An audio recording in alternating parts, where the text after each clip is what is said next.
Yan mga boss, dumating na yung mga piyesa ng DT. Galing Visayas pala ito mga to. Itong pom 150 pieces ito. Tapos meron tayong wire harness, nasa 60 piraso yun. Lilinisin lang natin bukas. Maraming dumating mga connecting rod. May mga block din tayo ng DT 175. May piston ring din. Titingnan natin bukas kung ano yung mga ibang mga piyesa. Mga panlaman loob meron. Halos kumpleto tayo mga boss. Ang dami ng mga to. Doon sa mga box yung iba. Okay.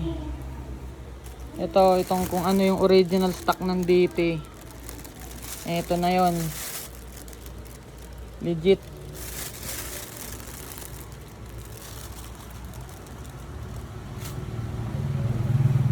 Yan na, meron pa sa taas. Nag-akyat pa natin yung iba sa taas. Hindi na kasya dito. Yan yung hubog na ito. Kung anong stock ng DT125 na original, ito na yon. Isa lang yan dito sa nakakabit sa DT natin. Ayan o. Makikita nyo yan, kwadrado yan.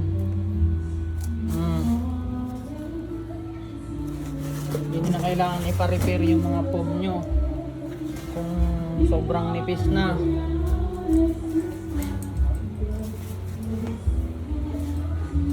Bilhan niya lang ng bago, kasi pag nagpa-repair kayo halos ganun din yung singil ng bayad pag nagpadagdag kayo, kasi tatabas-tabasin pa nila yun. Kita nyo yan, dami nito. Ayun yung sample ng DT Millennium na wire harness. Tsaka yan mga ano ng KMX, napakadami yan mga bossing. Tandamakmak yan. Okay mga boss, babay na. May nakuha rin tayo mga pyesa ng KMX.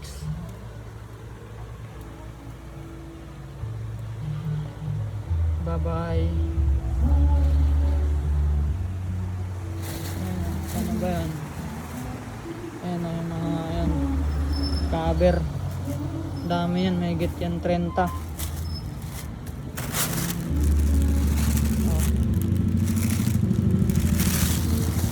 DT. Puro pyesa, focus tayo sa pyesa ng DT, KMX at XR mga boss. Gulong, marami rin tayong gulong dito. Pumunta lang kayo. Okay, bye bye.